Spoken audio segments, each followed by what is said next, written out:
أعوذ بالله من الشيطان الرجيم بسم الله الرحمن الرحيم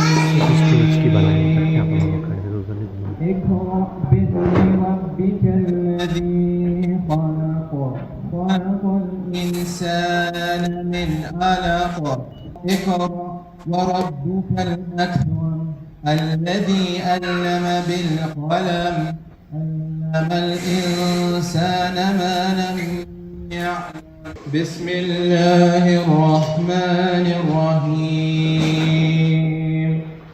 الرحمن علم القرآن خلق الإنسان علمه البيان صدق الله العظيم. Read in the name of your Lord, who created man from a clean form. Read, your Lord is the most bountiful one, who taught by means of the pen, who taught man he did not know. It is by the Lord of mercy who taught the Quran. He created man and taught him to communicate. السلام علیکم ورحمۃ اللہ وبرکاتہ.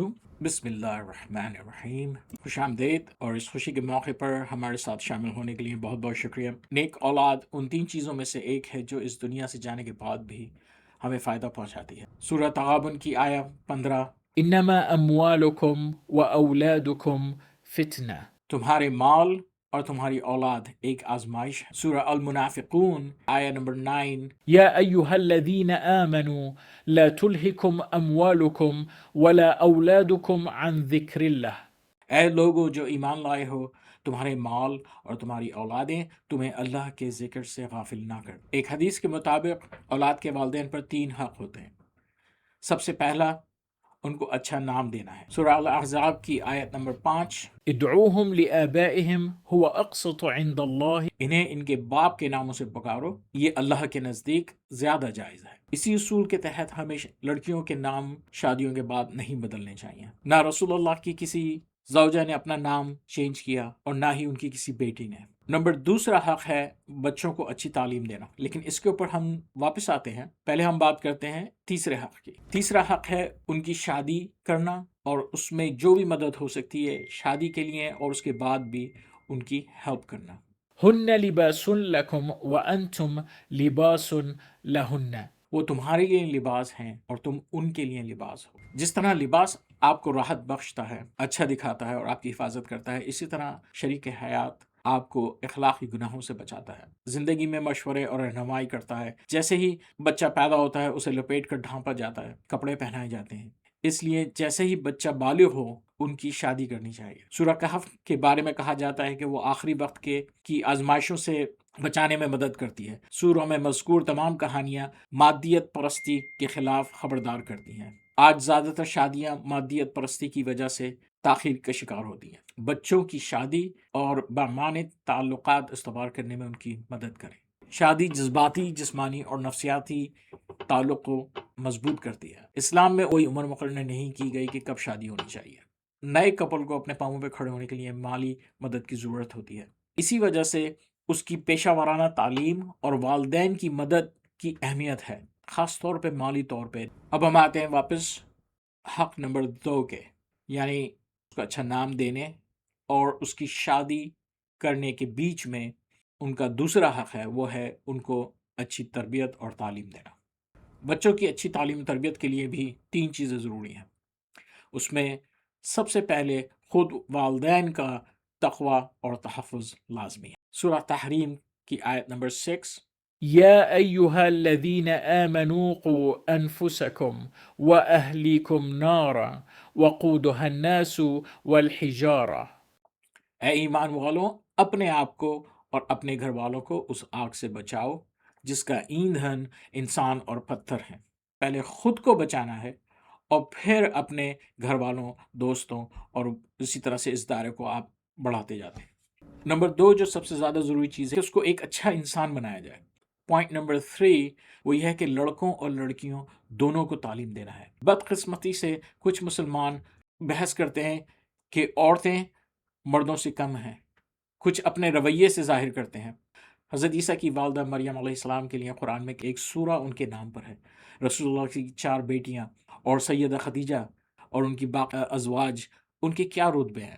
لڑکوں اور لڑکیوں کو پیشہ ورانہ تعلیم بھی دینی ہے تاکہ وہ اپنے پاؤں پہ کھڑے ہو سکیں، اور ہمیں مذہبی تعلیم بھی دینی ہے تاکہ وہ زندگی کو آسانی سے گزار سکیں۔ سورہ علق شروع ہوتی ہے، اقرأ بسم ربک الذی خلق، خلق الانسان من علق، اقرأ وربک الاکرم، الذی علم بالقلم، علم الانسان ما لم يعلم۔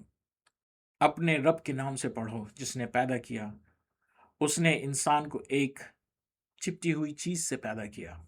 پڑھو، اور تمہارا رب بڑا کریم ہے جس نے قلم سے سکھایا انسان کو وہ کچھ سکھایا جو وہ نہیں جانتا تھا۔ یہاں نہ کوئی وحی کا ذکر ہے اور نہ کسی رسول یا نبی کا، کیونکہ وحی نبی کے قلب پر بھیجی گئی تھی۔ یہاں ایمبرائیولوجی کا، انسان اور قلم کا یعنی سائنسی تعلیم کا ذکر ہے۔ آدم کو سائنسی علم کے لیے تمام چیزوں کے نام سکھائے گئے تھے۔ ہم دنیاوی طور پر کوئی بھی حلال پیشہ اپنا سکتے ہیں۔ الرحمن علم القرآن خلق الانسان علمہ البیان۔ سورہ رحمان شروع ہوتی ہے، رحمان نے قرآن سکھایا، انسان کو پیدا کیا اور اسے واضح طور پر بیان کرنا سکھایا۔ یہاں دینی تعلیم کی بات ہو رہی ہے۔ دینی تعلیم کا واحد ذریعہ قرآن ہے جو سنت کے ساتھ ہے۔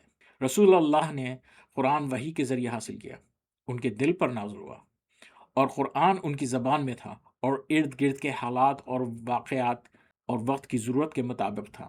لیکن ہم قرآن اظہار بیان کے ذریعے سیکھتے ہیں، کوئی بول کے ہمیں سکھاتا ہے۔ ہم اللہ کے رسول کی زندگی کا مطالعہ کرتے ہیں۔ جب ہم اسے سیکھنے اور اس پر عمل کرنے کی کوشش کرتے ہیں تو اللہ ہمیں قرآن سکھاتا ہے، اور یہ اس کی رحمت کی نشانی ہے۔ قرآن اللہ کی رحمت ہے، اور وہ بھی رحمت ہے جس پر نازل ہوا۔ سورہ انبیاء کی آیت نمبر 107، وَمَا أَرْسَلْنَاكَ إِلَّا رَحْمَةً لِلْعَالَمِينَ، اور ہم نے آپ کو نہیں بھیجا سوائے اس کے کہ آپ تمام جہانوں کے لیے رحمت ہیں۔ سورہ رحمان کی بات ہوئی تو میں یہاں ایک نقطہ بیان کرتا چلوں۔ سورہ رحمان میں فَبِأَيِّ آلَاءِ رَبِّكُمَا تُكَذِّبَانِ تقریباً 31 ٹائمز دہرایا گیا ہے۔ اکثر اعلیٰ کا ترجمہ نعمت کیا گیا ہے، حالانکہ نعمت تو عربی زبان کا لفظ ہے، اور اگر اللہ چاہتا تو نعمت ہی لفظ یوز کر لیتے۔ اعلیٰ آپ کو پتہ ہے کہ اردو میں بھی یوز ہوتا ہے۔ معنی کے حساب سے اعلیٰ یعنی کچھ کرنے یا حاصل کرنے کا ذریعہ۔ مثال کے طور پہ کیل ٹھوکنے کے لیے آپ ہتھوڑی یوز کرتے ہیں۔ اسی طرح اگر ہمیں کوئی پھل چاہیے تو وہ درختوں کے ذریعے حاصل ہوتا ہے۔ سائنس کے اس دور میں جب ہم کائنات کے رازوں کو دریافت کر رہے ہیں، اللہ چاہتا ہے کہ ہم اس پر توجہ مرکوز رکھیں، یعنی جو اس کائناتی نظام کا اصل سبب اور منبع ہے۔ یعنی سائنس اللہ کے آلات ہیں جو وہ ہمیں برقرار رکھنے کے لیے استعمال کرتا ہے۔ قرآن کے ہم پر 3 حق ہیں۔ نمبر 1، اس پر ایمان لائیں، یہ اللہ کا کلام ہے، مکمل ہے اور ہدایت کے لیے محفوظ ہے۔ سورہ الحجر آیہ نمبر 9، اِنَّا نَحْنُ نَزَّلْنَا الذِّكْرَ وَإِنَّا لَهُ لَحَافِظُونَ، بے شک ہم نے ہی قرآن کو نازل کیا ہے اور ہم ہی اس کے نگہبان۔ سورہ یونس آیہ 57، یا ایہا الناس قد جاءتکم موعظة من ربکم وشفاء لما فی الصدور وَهُدًى وَرَحْمَةٌ لِلْمُؤْمِنِينَ، اے لوگوں، تمہارے پاس تمہارے رب کی طرف سے نصیحت اور سینوں کے لیے شفا اور مومنوں کے لیے ہدایت اور رحمت آ چکی۔ حق نمبر 2 قرآن کا ہم پر ہے کہ ہم اسے پڑھیں، سیکھیں، سمجھیں اور غور کریں۔ افلا يتدبرون القرآن ام على قلوب اقفالها، کیا وہ قرآن میں غور نہیں کرتے یا ان کے دلوں پر تالے پڑے ہوئے ہیں؟ نہ سمجھنا ایک تالا ہے، اگر دروازہ بند ہو تو آپ اپنے گھر میں داخل نہیں ہو سکتے، تو ہدایت ہمارے بند دلوں میں کیسے داخل ہو؟ اسکول کی تعلیم اور پیشہ ورانہ تعلیم پر سالوں گزرے لیکن قرآنی ہدایت کے لیے کوئی وقت نہیں، جو حقیقت میں سب سے اہم ہے، اور نہ صرف آخرت میں بلکہ اس زندگی میں بھی ہماری مدد کرتی ہے۔ آپ کو عربی سیکھنے کی ضرورت نہیں جب تک کہ آپ مذہبی اسکالر نہیں بن رہے۔ سینکڑوں عرب عربی بولتے ہیں، اپنا دل کھولیں، زیادہ تر الفاظ اردو میں مستعمل ہیں، کوشش کریں پیغام کو سمجھیں۔ قرآن کو سمجھنے کے لیے سیرت نبوی کا مطالعہ ضرور، اور نبی صلی اللہ علیہ وسلم کی سیرت کو سمجھنے کے لیے اس وقت کے عرب کے قبائلی کلچر اور سیاسی، سماجی اور معاشی حالات کا مطالعہ ضروری ہے۔ جانیے کہ وحی کا پس منظر کیا تھا، رسول اللہ نے اسے کیسے سمجھا اور اس پر عمل کیا۔ سورہ قمر میں 4 مرتبہ اللہ فرماتا ہے وَلَقَدْ يَسَّرْنَا الْقُرْآنَ لِلذِّكْرِ فَهَلْ مِن مُدَّكِرٍ، اور یقیناً ہم نے قرآن کو نصیحت کے لیے آسان کر دیا، تو ہے کوئی نصیحت پانے والا؟ وحی اور ہماری روح دونوں کا تعلق عالم امر سے، دونوں کی جڑ ایک ہی ہے، وہی روح کی غذا ہے، اس لیے قرآن کے بغیر روح کمزور ہو جاتی ہے اور شیطان اور برے طرز عمل کو راستہ دیتی ہے۔ قرآن نور ہے، روشنی ہے، جو چیزوں کو واضح طور پر دیکھنے اور زندگی میں چلنے میں ہماری مدد کرتا ہے۔ اندھیرے میں اپنے گھر میں چلنے کی کوشش کریں، آپ ٹکرا جائیں گے۔ قرآن ایک اینک ہے جو آپ کو چیزوں کی حقیقت دکھاتی ہے۔ ہم آنکھوں سے دوسروں کو دیکھتے ہیں، قرآن ایک آئینہ ہے جو ہم کو دکھاتا ہے کہ ہم کون۔ قرآن کا تیسرا حق ہم پر ہے کہ ہم اس پر عمل کریں۔ سورہ الانعام آیا 155 وَهَذَا كِتَابٌ أَنزَلْنَاهُ مُبَارَكٌ فَاتَّبِعُوهُ وَاتَّقُوا لَعَلَّكُمْ تُرْحَمُونَ، اور یہ ایک بابرکت کتاب ہے جو ہم نے نازل کی ہے، پس اس کی پیروی کرو اور اللہ سے ڈرو تاکہ تم پر رحم کیا جائے۔ اللہ کی رحمت کے اہل ہونے کے لیے قرآن کی تعلیمات کو ذاتی اور اجتماعی زندگی میں نافذ کرنا لازمی ہے۔ مدینہ منورہ میں نازل ہونے والے سورہ بقرہ اور سورہ آل عمران کو قرآن کے آغاز میں سورہ فاتحہ کے بعد رکھا گیا ہے تاکہ ہم پچھلی امتوں کی غلطیاں نہ دہرائیں لیکن ہم وہی غلطیاں دہرائیں۔ بخاری کی ایک حدیث کے مطابق رسول صلی اللہ علیہ وسلم نے فرمایا کہ تم یقیناً ان لوگوں کے طریقے پر چلو گے جو تم سے پہلے گزرے ہیں، ہر دوڑ تک پھیلے ہوئے اور ہاتھ پائے ہاتھ، یہاں تک کہ اگر وہ چھپکلی کے سوراخ میں داخل ہوئے تو تم بھی اس سوراخ میں داخل ہو گئے۔ جس طرح سے پرانی امتوں نے اللہ کی کتاب کو چھوڑ دیا تھا، آج ہم لوگوں نے بھی اس کتاب کو چھوڑ دیا ہے۔ سورہ بقرہ آیا 101 وَلَمَّا جَاءَهُمْ رَسُولٌ مِّنْ عِنْدِ اللَّهِ مُصَدِّقٌ لِمَا مَعَهُمْ نبذ فريق من الذين أوتوا كتاب الله وراء ظهورهم كأنهم لا يعلمون، اور جب ان کے پاس اللہ کی طرف سے ایک رسول آیا جو ان کے پاس کتاب کی تصدیق کرتا تھا تو اہل کتاب کے ایک گروہ نے اللہ کی کتاب کو پیٹھ کے پیچھے پھینک دیا، گویا وہ جانتے ہی نہیں۔ آج ہم بھی اہل کتاب ہیں، آخری کتاب کے۔ کتاب کو پس پشت ڈالنے کا مطلب اسے نہ پڑھنا، نہ سمجھنا اور اس پر عمل نہ کرنا ہے۔ ہمیں اللہ کی رحمت سے اسی طرح نااہل کرتا ہے جس طرح پچھلی امتوں کو کیا گیا۔ جو لوگ ایسا کرتے ہیں ان کا کیا حشر ہوتا ہے۔ سورہ الزخرف آیات 36 and 37 وَمَنْ يَعْشُ عَنْ ذِكْرِ الرَّحْمَنِ نُقَيِّضْ لَهُ شَيْطَانًا فَهُوَ لَهُ قَرِينٌ وَإِنَّهُمْ لَيَصُدُّونَهُمْ عَنِ السَّبِيلِ وَيَحْسَبُونَ أَنَّهُمْ مُهْتَدُونَ، اور جو رحمان کے ذکر سے منہ موڑے گا ہم اس کے لیے ایک شیطان مقرر کر دیتے ہیں اور وہ اس کا ساتھی بن جاتا ہے۔ در حقیقت یہ شیطان انہیں سیدھے راستے سے روکتا ہے حالانکہ وہ یہ سمجھتے ہیں کہ وہ ہدایت یافتہ ہیں۔ سورہ الاعراف آیا 186 مَن يُضْلِلْهُ فَلَا هَادِيَ لَهُ، اور جس کو وہ گمراہ ہونے دے اسے کوئی ہدایت نہیں۔ اب آخر میں سوال یہ پیدا ہوتا ہے کہ قرآن سے سیکھا کیا جائے؟ کس وجہ سے رسول صلی اللہ علیہ وسلم نے خود مشکلیں جھیلیں، اپنے دوستوں اور خاندان والوں کو تکلیف میں دیکھا، اپنا گھر اور شہر چھوڑ دیا، وادی ہاشم کا بائیکاٹ جہاں بھوک اور پیاس کی شدت اس حد تک پہنچی کہ چمڑے کے جوتے ابال کر کھائیں، طائف یاد رکھیں جہاں پتھر کھائے ہیں، مکے میں واپس انٹر ہوئے ہیں تو ایک مشرک پناہ میں داخل ہو رہے ہیں، سر کے اوپر قیمت لگی ہوئی ہے۔ رسول اللہ صلی اللہ علیہ وسلم نے ہر چیز پر سمجھوتا کیا لیکن وہ 3 باتوں پر ڈٹے رہے اور کہا کہ وہ تبلیغ سے باز نہیں آئیں گے خواہ مشرک ان کے ایک ہاتھ پر سورج اور ایک ہاتھ پر چاند رکھ دیں۔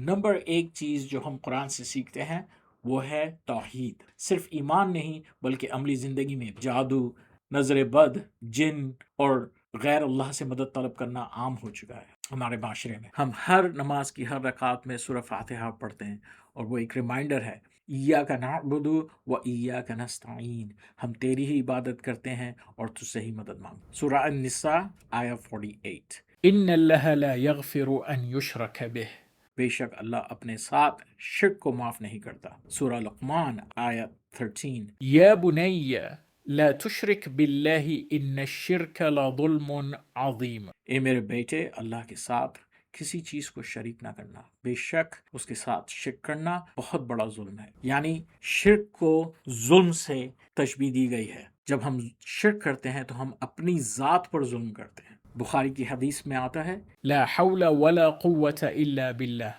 اللہ کے سوا کوئی ماحول اور طاقت نہیں۔ حول ہم اردو میں یوز کرتے ہیں، ماحول مہمان جسے ہم اللہ کی رحمت کہتے ہیں جب ہمارے گھر آتا ہے اور کسی چیز کی تعریف کرتا ہے، کراکری کی تعریف کرتا ہے، اس کے جانے کے بعد ایک پلیٹ ٹوٹ جاتی ہے، ہم اس کی نظر بد پر الزام لگاتے ہیں۔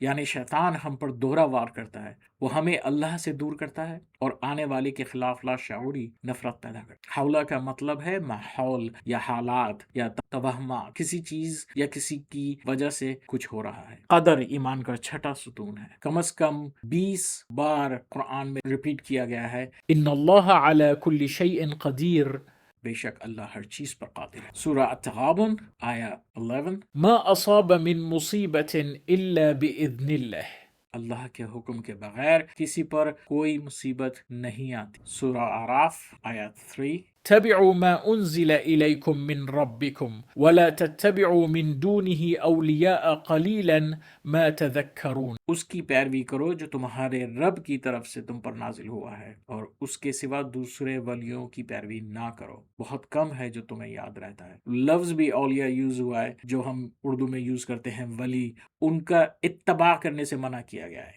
کچھ لوگ تو ان کی عبادت کر رہے ہیں۔ سورہ کہف کی آیت 50، کان من الجن ففسق عن امر ربہ، وہ جنوں میں سے تھا اور اس نے اپنے رب کے حکم سے سرکشی کی۔ سورہ ابراہیم آیت 22، وما كان لي عليكم من سلطان الا ان دعوتكم فاستجبت لي، میرا تم پر کوئی اختیار نہیں تھا سوائے اس کے کہ میں نے تمہیں دعوت دی اور تم نے میری دعوت مان لی۔ شیطان جو کہ ایک جن ہے، جہنمی جب اس کو برا بلا کہیں گے تو وہ صاف طور پہ انکار کر دے گا، کیونکہ اللہ نے شیطان کو ہمارے پر کوئی اختیار نہیں دیا سوائے اس کے کہ وہ وسوسے ڈالتا ہے ہمارے دلوں میں۔ کسی رسول یا نبی یا ان کے ساتھیوں کا کوئی ثبوت نہیں ہے کہ کوئی آدمی اب کسی اپنے بچے کو یا اپنے رشتہ دار کو یا خود کو لے کے گیا ہو کہ پر سے جن ہٹا دے۔ جن کو تو آدم کو سجدہ کرنے کے لیے کہا گیا۔ سورہ بقرہ آیا 102، واتبعوا ما تتلو الشیاطین علی ملک سلیمان، اور انہوں نے اس کی پیروی کی جو شیاطین سلیمان کی بادشاہی میں پڑھتے تھے۔ وما کفر سلیمان ولکن شیطانی کفروا، اور سلیمان نے کفر نہیں کیا بلکہ شیاطین نے کفر کیا۔ یعلمون الناس السحر وما انزل علی الملکین ببابل ہاروت وماروت، لوگوں کو جادو سکھاتے تھے اور جو بابل میں 2 فرشتے ہاروت اور ماروت پر نازل ہوا تھا۔ وما يعلمان من احد حتى يقولا انما نحن فتنہ فلا تکفر، اور وہ کسی کو نہیں سکھاتے تھے یہاں تک کہ یہ کہہ دیتے کہ ہم تو محض آزمائش ہیں لہٰذا کفر نہ کرو۔ فیتعلمون منہما ما یفرقون به بین المرء وزوجہ، اور انہوں نے ان سے وہ کچھ سیکھا جس سے وہ مرد اور اس کی بیوی کے درمیان جدائی کا باعث بنتے ہیں۔ وما هم بضارین به من احد الا باذن اللہ، اور وہ نہیں ہیں، وہ اللہ کے حکم کے بغیر کسی کو نقصان نہیں پہنچا سکتے۔ وَيَتَعَلَّمُونَ مَا يَضُرُّهُمْ وَلَا يَنفَعُهُمْ، اور وہ سیکھتے ہیں جو ان کو نقصان پہنچاتی ہے اور فائدہ نہیں دیتی۔ وَلَقَدْ عَلِمُوا لَمَنِ اشْتَرَاهُ مَا لَهُ فِي الْآخِرَةِ مِنْ خَلَاقٍ،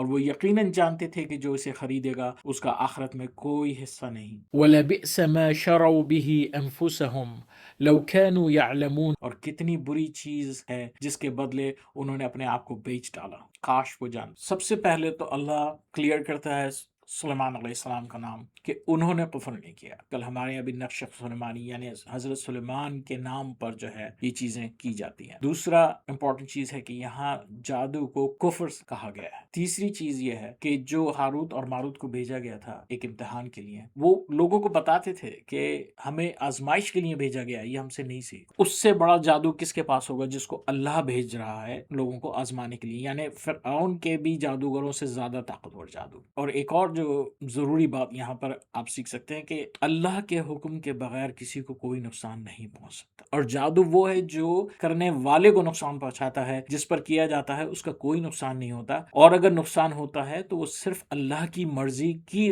بنا پر ہوتا ہے، اس جادو کی کوئی حیثیت نہیں ہے۔ آپ اس آیت کو بار بار پڑھ سکتے ہیں اور سمجھنے کی کوشش کریں، یہ شیطانی چیزیں ہیں اور ان چیزوں سے نمٹنے کے لیے رسول اللہ صلی اللہ علیہ وسلم کی لائف میں دیکھتے ہیں تو اس کا جواب قرآن سے ہی بخاری کی حدیث حدیث میں ہے کہ جب تم سونے کے لیے جاؤ تو آیت الکرسی پڑھو تو اللہ تعالیٰ تم پر ایک نگہبان مقرر کرے گا اور صبح تک کوئی شیطان تمہارے قریب نہیں آئے گا۔ بخاری کی ایک اور حدیث میں ہے کہ رسول اللہ صلی اللہ علیہ وسلم جب بھی سونے کے لیے جاتے تو اپنے ہاتھ کا پیالہ بناتے، سورہ فلق اور ناس پڑھتے اور ہاتھوں میں پھونک مارتے، اپنے سر، چہرے اور جسم کے سامنے سے شروع کرتے ہوئے اپنے جسم کے اوپر مسح۔ شیطان کے وسوسوں کا علاج قرآن سے ہوتا، اسی لیے وہ ہمیں قرآن پڑھنے اور سمجھنے سے دور رکھنے کی کوشش کرے۔ وحدانیت کا ہی ایک پہلو یہ بھی ہے، اگر ہم صرف ایک اللہ کو مانتے ہیں تو ہمیں سب کچھ اس کی رضا کے لیے کرنا چاہیے۔ سورہ انعام آیہ 162، قل ان صلاتي ونسكي ومحياي ومماتي لله رب العالمین، کہو بے شک میری نماز، میری قربانی، میرا جینا اور میرا مرنا اللہ رب العالمین کے لیے ہے۔ سورہ سبا آیہ 39، وما انفقتم من شيء فهو يخلفه وهو خير الرازقین، اور جو کچھ تم خرچ کرتے ہو وہ اس کا بدلہ دے گا اور وہ بہترین رزق دینے والا ہے۔ سورہ بقرہ آیہ 272، وما تنفقوا من خير فلانفسكم وما تنفقون الا ابتغاء وجه الله، اور تم جو کچھ بھی خرچ کرتے ہو وہ تمہارے لیے ہے اور تم خرچ نہیں کرتے سوائے اس کے کہ تم اللہ کی رضا کے طالب۔ نمبر 2 جو چیز ہم قرآن سے سیکھتے ہیں وہ ہے مساوات اور عاجزی۔ سورہ حجرات آیہ 13، یا ایہا الناس انا خلقناکم من ذکر و انثی وجعلناکم شعوبا وقبائل لتعارفوا ان اکرمکم عند اللہ اتقاکم ان اللہ علیم خبیر۔ اے انسانوں، ہم نے تمہیں ایک مرد اور ایک عورت سے پیدا کیا اور تمہیں قوموں اور قبیلوں میں تقسیم کیا تاکہ تم ایک دوسرے کو پہچان سکو۔ بے شک اللہ کے نزدیک تم میں سب سے زیادہ عزت والا وہ ہے جو تم میں سب سے زیادہ متقی ہے۔ بے شک اللہ سب کچھ جانتا ہے اور باخبر ہے۔ مشرکوں نے غلاموں اور عورتوں کو اپنوں سے کم سمجھا اور اہل کتاب نے دین کو اپنے لیے مخصوص کر لیا۔ صرف ہمارے نسب کے لوگ ہی رہنمائی کے مستحق ہیں۔ چنانچہ اللہ نے عیسیٰ ابن مریم علیہ السلام کو بغیر باپ کے امتحان کے طور پر بھیجا اور پھر بنی اسماعیل سے رسول بھیجا صلی اللہ علیہ وسلم۔ آج ہر قوم والے سمجھتے ہیں کہ ان کے پاس کھانے پینے اور لباس پہننے کا بہترین کلچر ہے۔ کچھ لوگ تو خود کو مومن کہتے ہیں۔ سورہ حجرات آیہ 14، قالت الاعراب آمنا قل لم تؤمنوا ولكن قولوا اسلمنا وَلَمَّا يَدْخُلِ الْإِيمَانُ فِي قُلُوبِكُمْ، بدو کہتے ہیں کہ ایمان لائے، کہہ دو کہ تم ایمان نہیں لائے بلکہ یہ کہو کہ ہم نے اسلام قبول کر لیا ہے، کیونکہ ایمان ابھی تمہارے دلوں میں داخل نہیں ہوا۔ ایمان ایک شعوری عمل ہے، کسی کے گھر مسلمان پیدا ہو جانا کافی نہیں ہے۔ سورہ حجرات کی اگلی آیت میں فرمایا، انما المؤمنون الذین آمنوا باللہ ورسولہ ثم لم یرتابوا وجاہدوا باموالہم وانفسہم فی سبیل اللہ اولئک ھم الصادقون۔ مومن تو صرف وہی ہیں جو اللہ اور اس کے رسول پر ایمان لائے اور پھر کوئی شک نہ کیا اور اللہ کی راہ میں اپنے مال اور جان سے جہاد کیا، وہی ہیں جو سچے ہیں۔ سورہ روم آیہ 22، وَمِنْ آیَاتِهِ خَلْقُ السَّمَاوَاتِ وَالْأَرْضِ وَاخْتِلَافُ أَلْسِنَتِكُمْ وَأَلْوَانِكُمْ إِنَّ فِي ذَلِكَ لَآيَاتٍ لِّلْعَالِمِينَ، اور اس کی نشانیوں میں سے آسمانوں اور زمینوں کی تخلیق اور تمہاری زبانوں اور تمہارے رنگوں کا مختلف ہونا ہے، بے شک اس میں علم والوں کے لیے نشانیاں ہیں۔ سورہ لقمان آیہ 18، وَلَا تُصَعِّرْ خَدَّكَ لِلنَّاسِ وَلَا تَمْشِ فِي الْأَرْضِ مَرْحًا إِنَّ اللَّهَ لَا يُحِبُّ كُلَّ مُخْتَالٍ فَخُورٍ، اور لوگوں سے اپنا منہ تکبر سے نہ پھیرو اور زمین پر اکڑ کر نہ چلو، بے شک اللہ متکبر اور غرور کرنے والے لوگوں کو پسند نہیں کرتا۔ سورہ الاسراء آیہ 37، وَلَا تَمْشِ فِي الْأَرْضِ مَرْحًا إِنَّكَ لَن تَخْرِقَ الْأَرْضَ وَلَن تَبْلُغَ الْجِبَالَ طُولًا، اور زمین پر اکڑ کر نہ چلو، در حقیقت تم زمین کو کبھی نہیں پھاڑ سکو اور نہ ہی بلندی میں پہاڑوں تک پہنچ سکو گے۔ سورہ النحل آیہ 4، خلق الانسان من نطفۃ فاذا ہوا خصیم مبین، اس نے انسان کو پانی کے قطرے سے پیدا کیا اور دیکھو وہ کھلے عام تنازع کرنے والا بن جاتا۔ سورہ الداریات آیہ 19، وفی اموالہم حق للسائل والمحروم، اور ان کے مال میں مانگنے والے اور محروم ہونے والوں کا ایک تسلیم شدہ حق ہے۔ سورہ المعارج آیہ 24-25، والذین فی اموالہم حق معلوم للسائل والمحروم، اور جن کے مال میں معلوم حق ہے مانگنے والوں اور محروموں کے لیے۔ سورہ الانسان آیہ 8 and 9، وَيُطْعِمُونَ الطَّعَامَ عَلَى حُبِّهِ مسكينا ويتيما وأسيرا إنما نطعمكم لوجه الله لا نريد منكم جزاء ولا شكورا۔ وہ کھانا دیتے ہیں اس سے ان کی محبت کے باوجود غریبوں، یتیموں اور قیدیوں کو، یہ کہتے ہوئے ہم تمہیں صرف اللہ کی رضا کے لیے کھلاتے ہیں، ہم تم سے نہ صرف صلہ چاہتے ہیں اور نہ ہی شکریہ۔ سورہ معون۔ أرأيت الذي يكذب بالدين فذلك الذي يدع اليتيم ولا يحض على طعام المسكين فويل للمصلين الذين هم عن صلاتهم ساهون الذين هم يراعون ويمنعون الماعون۔ کیا تم نے دیکھا جو دین کا انکار کرتا ہے؟ یہ وہی ہے جو یتیم کو دھکا دیتا ہے اور مسکین کو کھانا کھلانے کی ترغیب نہیں دیتا۔ ہلاکت ہے ان نمازیوں کے لیے جو اپنی نماز سے غافل ہیں، جو صرف دکھاوا کرتے ہیں اور مدد سے روکتے ہیں۔ یہاں ایک پوری سورہ نازل کی گئی ہے اور ان لوگوں کو جو غریبوں کو اور محروموں کا خیال نہیں رکھتے، ان کو ان لوگوں سے تشبیہ دی ہے جو دین کو جھٹلاتے ہیں۔ یعنی کہ اللہ پہ یقین کے بعد اگر آپ لوگوں کا خیال نہیں کر رہے، اس کا مطلب ہے کہ دین پہ آپ کا ایمان ہی نہیں ہے۔ وہ کون لوگ ہیں جو نماز پڑھ رہے ہیں لیکن نمازوں سے غافل ہیں؟ تیسری چیز سمجھنے والی ہے، وہ ہے آخرت اور اکاؤنٹیبلٹی۔ سورہ بقرہ کے شروع میں ہی آخرت کے لیے لفظ یوز ہوا ہے یقین کا۔ سورہ آل عمران آیا 185، کل نفس ذائقۃ الموت وانما توفون اجورکم یوم القیامہ، ہر جان نے موت کا مزہ چکھنا ہے اور تمہیں قیامت کے دن ہی پورا بدلہ دیا جائے گا۔ سورہ الانفطار آیا 19، یوم لا تملک نفس لنفس شیئا والامر یومئذ للہ، یہ وہ دن ہے جس کا کوئی نفس کسی دوسرے نفس کو کچھ فائدہ نہیں دے گا، کیونکہ اس دن سارا اختیار اللہ ہی کا ہے۔ سورہ العنکبوت آیا 64، وما هذه الحیات الدنیا الا لہو ولعب، یہ دنیاوی زندگی تماشا اور کھیل کے سوا کچھ نہیں، اور بے شک آخرت کا گھر یہی اصل زندگی ہے، کاش وہ جان۔ آج کل کی زندگی میں ہر قسم کی تفریح، فلمیں، ڈرامے، کھیل، سیاحت، سوشل میڈیا، ویڈیو گیمز، ہر طرح کی انٹرٹینمنٹ موجود ہے۔ سورہ ملک آیا 2، الذی خلق الموت والحیات لیبلوکم ایکم احسن عملا وہو العزیز الغفور، وہی ہے جس نے موت اور زندگی کو پیدا کیا تاکہ آزمائے کہ تم میں سے کون اچھے عمل کرتا ہے، اور وہ عزت والا بخشنے والا ہے۔ آپ کو قرآنک ریفرنس دے رہا ہوں اور اس کا ترجمہ کر رہا ہوں، آپ خود اس کو سمجھ سکتے ہیں کہ ان کا کیا مطلب ہے۔ سورہ عنکبوت آیا 2 and 3، حسب الناس ان يتركوا ان يقولوا آمنا وهم لا يفتنون ولقد فتننا الذين من قبلهم فليعلمن الله الذين صدقوا وليعلمن الكاذبين، کیا لوگ سمجھتے ہیں کہ انہیں یہ کہنے پر چھوڑ دیا جائے گا کہ وہ ایمان لائے ہیں اور ان کی آزمائش نہیں کی جائے گی، اور ہم نے ان سے پہلے والوں کو ضرور آزمایا تاکہ وہ جان لے کہ کون ایمان والے ہیں اور کون جھوٹے۔ سورہ بقرہ آیا 55، وَلَنَبْلُوَنَّكُمْ بِشَيْءٍ مِّنَ الْخَوْفِ وَالْجُوعِ وَنَقْصٍ مِّنَ الْأَمْوَالِ وَالْأَنفُسِ وَالثَّمَرَاتِ وَبَشِّرِ الصَّابِرِينَ، اور ہم تمہیں ضرور کسی نہ کسی خوف اور بھوک اور مال و جان اور پھلوں کے نقصان سے آزمائیں گے، لیکن صبر کرنے والوں کے لیے خوشخبری سنا دو۔ پھلوں کا نقصان باغات اور فصلیں بھی ہو سکتا ہے،